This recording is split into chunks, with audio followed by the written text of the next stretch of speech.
ராமலிங்காபயம்.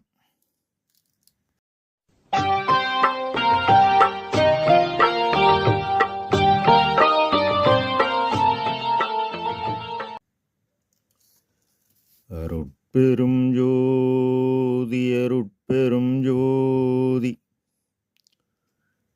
தனிப்பெரும் கருணை அருட்பெரும் ஜோதி எல்லா உயிர்களும் இன்புற்று வாழ்க. வள்ளல் மலரடி வாழ்க வாழ்க. திருச்சிற்றம்பலம். அருட்பெருஞ்சுதி ஆண்டவரின் பரிபூரண அருளை பெற்ற அருட்பிரகாச எம்பெருமானின் திருவடிகளை மனமொழிமையால் போற்றி பணிகின்றேன் தயவுடன். நாம் செய்த செயலின் விளைவாக இன்ப துன்ப அனுபவங்கள் யாவும் வந்து கொண்டே உள்ளது. அவ்வாறு வருகின்ற துன்பம் யாவும் பொறுத்து எல்லா உயிரும் இன்பமாக வாழ எண்ணி நாம் செயல்பட்டாலே நமக்கு ஆன்ம லாபம் கூடும். நம் பெருமான் அருட்பெருஞ்சோதி அடைவு என்ற தலைப்பில் 10வது பாடலில் நிலத்தே புழுத்த புழுவும் அல்லேன், உன் நிலத்தில் எழுந்த மலத்தே புழுத்த புழு அணையேன், அவ்வான் துதிக்கும் குலத்தே தலைமை கொடுத்து என் உள்ளத்தில் குழாவுகின்றாய், தலத்தே அருட்பெருஞ்சுதி அப்பா என் தயாநிதியே என இப்பாடலை பதிவு செய்கின்றார். மாணிக்க வாசகர் திருவாசகத்தில் சிவபுராணம் 26வது வரியில் புல்லாகி பூடாகி புழுவாகி என்பார். அவ்வாறு திடமாக கிடக்கும் மண்ணில் அழுந்தி உள்ளே கிடக்கும் புழுவுக்கு சமமானவன் அல்லன். அந்த திடமாக உள்ள நிலத்தில் விளைந்த பொருளை உண்டு சத்தாகி கழிவாகி வெளியேறும் நிலத்தில்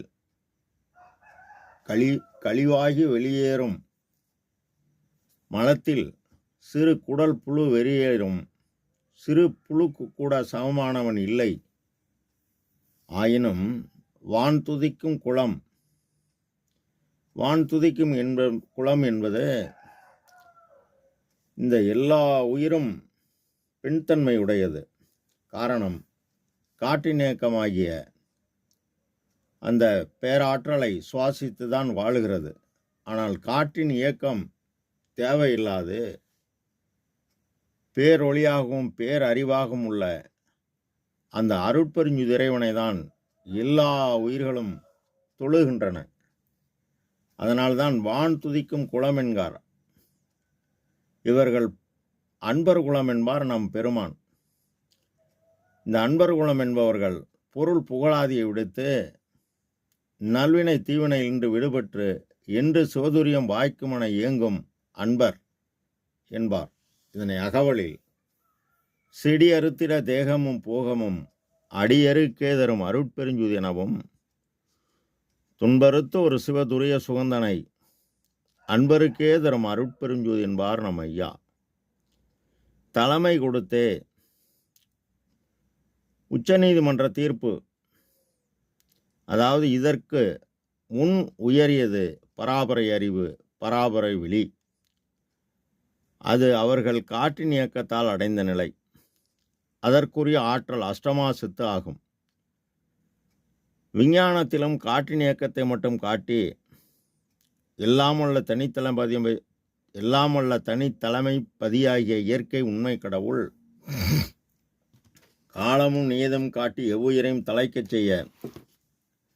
தலைக்கச் செய்யும் அருட்பெருஞ்சுதி ஆண்டவர் வள்ளல் பெருமானை வருவிக்க உற்று ஒளி இயக்கத்தை வெளிப்படுத்துகிறார். அகத்தே கருத்து புறத்தே விழித்திருந்த உலகர் அனைவரையும் சகத்தே திருத்தி சன்மார்க்க சங்கத்தை அடைவித்திட அவரும் இகத்தே பரத்தை பெற்று மகிழ்வதற்கென்றே என இந்த உகத்தே இறைவன் வருவிக்க உற்றேன், அருளை பெற்றேன் என்கின்றார். ஆனால் இதற்கு முன்னரே இந்த ஒளிநெறி வழிபாடு திருமூலர் கூறுகிறார். புருவத்து இடைவெளி நெற்றிக்கு நடுவே உற்று உற்று பார்க்க ஒளிவிடும் மந்திரம், பற்றுக்கு பற்றாய் பரமன் இருப்பிடம், திரு சிற்றம்பலமென உற்று அறிந்து உணர்ந்தேன் இங்கு என்கின்றார். ஆனால் அது காலப்போக்கில் மறைந்து 19ஆம் நூற்றாண்டில்தான் வெளிப்படுகிறது. அப்படி இறைவனால் வருவிக்க உற்றவர் அந்த அருளை பெறும் பொழுது ஜீவகாருண்ய ஒழுக்கம் முதற் பகுதியில் 4ஆம் பத்தியில் அருள் என்பது கடவுள் தயவு, கடவுளின் இயற்கை விளக்கம். ஜீவகாருண்யம் என்பது ஜீவர்கள் தயவு, ஜீவர்கள் ஆன்ம இயற்கை விளக்கம். அதனால் தயவை கொண்டு தயவு பெறுதலும் விளக்கத்தை கொண்டு விளக்கத்தை பெறுதலும் கூடும். வேறு ஒன்றினால் பெறக்கூடாமை அனுபவமாகலின் ஜீவகாருண்யத்தை கொண்டு அருளை பெறுதல் வேண்டும். வேறொன்றினால் பெறக்கூடாமை நிச்சயம். இதற்கு வேறு பிரமாணம் வேண்டாம் என்று அறிய வேண்டும் என்று உறுதிபட கூறுகிறார் நம் ஐயா. இயற்கை உண்மை கடவுள் ஐயா மூலம் ஓர் உண்மையை வெளிப்படுத்துகிறார். என்னவெனில், உயிருள் யாம் எம்முள் உயிர் இவை உணர்ந்து உயிர்நலம் பரவுக என்று உண்மை கடவுள் கூறியதாக பதிவு செய்கிறார். மேலும் உயிரெல்லாம் பொதுவில் உளம்பட நோக்குக, செய்யரெல்லாம் விடுகென செப்பிய சிவமை என்கின்றார். ஆக உலகநிலை முழுதாகி ஆங்காங்குள்ள உயிராகி உயிருக்கு உயிராம் ஒளித்தானாகி இறைவன் எல்லா உயிரிலும் சிற்றணு ஒளிவடிவாய் உள்ளார். அந்த இறைவனால் எல்லா உயிருக்கும் வழங்கப்பட்ட உபகார கருவி பசி எல்லா உயிருக்கும் பொதுவு.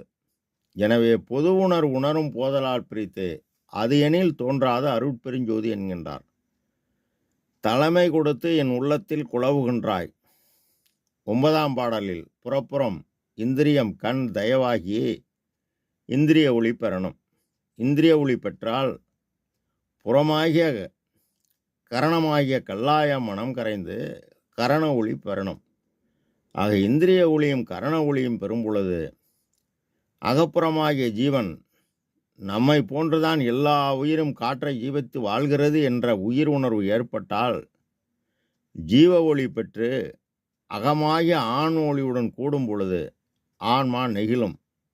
ஆக ஜீம ஒளி ஆன்ம ஒளி பெற்று இவர் உள்ளமாகிய புருவ மத்தியில் இறைவன் வந்து அமர்ந்து பாதுகாப்பு வழங்குகிறார். இதனை அகவலில் சபையெனது உளமென தான் அமர்ந்து அபயம் அளித்ததோர் அருட்பெருஞ்சோதி என்கின்றார். ஆக இறைவனின் பரிபூரண அருள் இணைந்து விட்டது. தலத்தே அருட்பெருஞ்சோதி அப்பா. இந்த அருட்பெருஞ்சோதியினுடைய இருப்பிடம் அருட்பெரு வெளியில், அருட்பெரும் உலகத்து, அருட்பெரும் தலத்து மேல்நிலையில், அருட்பெரும் பீடத்து, அருட்பெரும் வடிவில், அருட்பெரும் திருவிலே அமர்ந்த அருட்பெரும் பதியே என்கின்றார் அட்டகத்தில். ஆக ஆன்மாவின் இயற்கை குணம் ஜீவகாருண்யம்.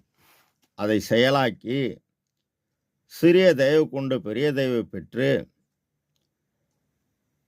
அவ்வாறு இந்த சிறிய தயவு கொண்டு பெரிய தயவு பெறும் பொழுது உலகறிவு கடந்து அருளறிவு பெற்று அந்த அருளறிவை கொண்டே சிவாதுரியம் எப்போ வாய்க்கும் என ஆன்ம அறிவை கொண்டு கடவுளை தன்னுள் அறிய முற்படும் பொழுது நம் பெருமான் தன்னுள் சிற்சபையில் விளங்குகின்ற தெய்வத்தை கண்டு கனிந்து கலந்து கொண்டார். மேலும் என்னை ஏறா நிலைமிசை ஏற்றியது தயவு நிதியாகிய அருட்செல்வம். என்னை போல் நீங்களும் செயல்பட்டால் என்னை போல் மேலும் மேல் ஏறலாம்.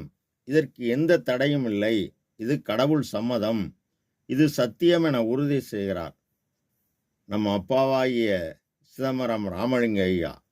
அவர் கூறியபடி நாம் செயல்பட்டால் நமக்கு மனக்குறை நீங்கினல் வாழ்வழித்து என்றும் நமக்கு உறவாகி எங்குறு தீமை நம்மை தொடரா வகை கங்குளும் பகல் காவல் செய் துணையாக இருப்பார் என்பது சத்தியம். ராமலிங்காபயம். திருச்சிற்றம்பலம்.